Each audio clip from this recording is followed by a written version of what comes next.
Assalamualaikum warahmatullahi wabarakatuh. Saya Muhammad Eka. Sekarang kita akan mempelajari tentang kecekungan, titik balik atau titik belok suatu kurva fungsi trigonometri. Tapi sebelumnya kita coba simak dulu fungsi aljabar Y sama dengan X kuadrat. Kurvanya yang warna biru ini yang sudah kita paham, sudah kita mafhum. Turunan pertama dari X kuadrat adalah 2X, turunan keduanya adalah 2.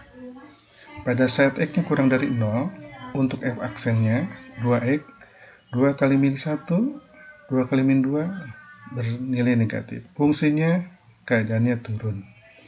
Dan pada saat X-nya 0, kita mengenal bahwa dia stasioner.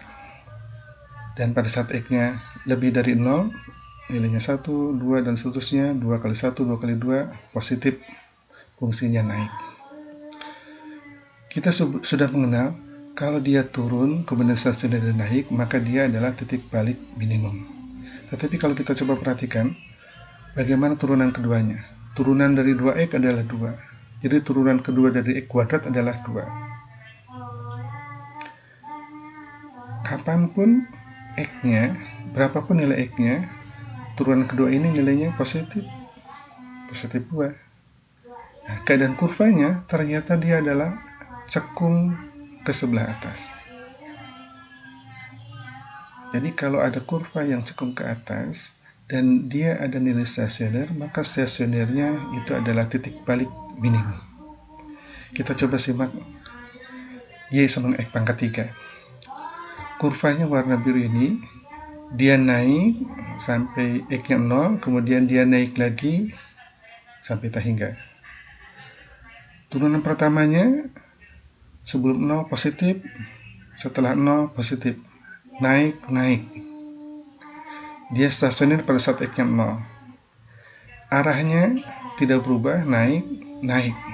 Maka kita sebutnya titik belok. Sementara yang tadi, dia turun, kemudian berubah arah, naik. Kita sebut titik balik.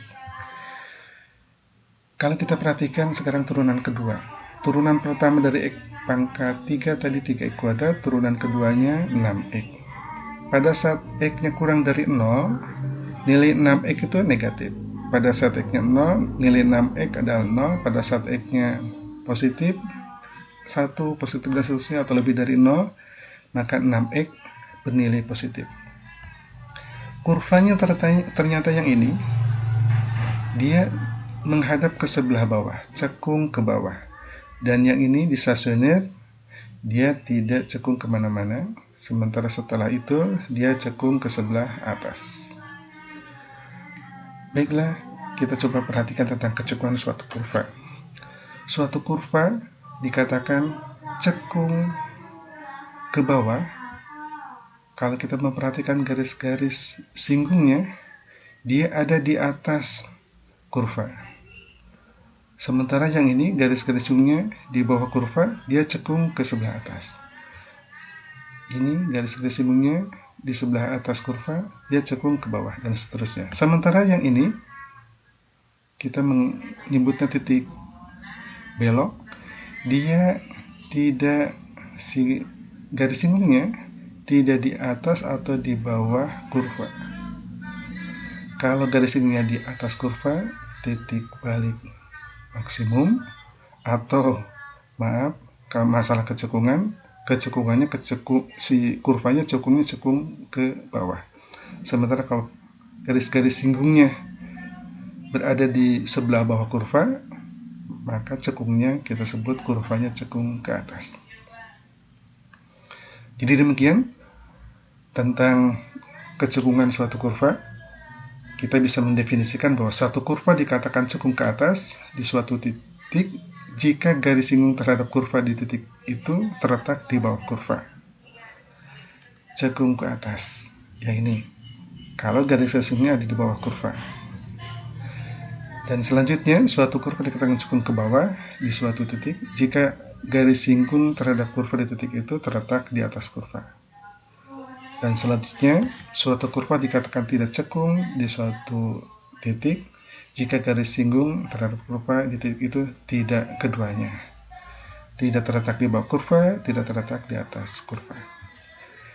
Ini tentang kecebungan, titik balik dan titik belok kurva dari fungsi 2 kosinus 4x ditambah 3pi ditambah 1. Untuk interval dari 0 sampai pi, ternyata dia punya 2 gelombang dan ada titik balik minimum, titik balik maksimum, titik balik minimum, titik balik maksimum, dan titik balik minimumnya ada 3, titik balik maksimumnya ada 2, sementara titik beloknya ada 4. Selanjutnya mohon untuk dicoba dikerjakan soal-soal latihannya ada di soal. Demikian, terima kasih. Assalamualaikum warahmatullahi wabarakatuh.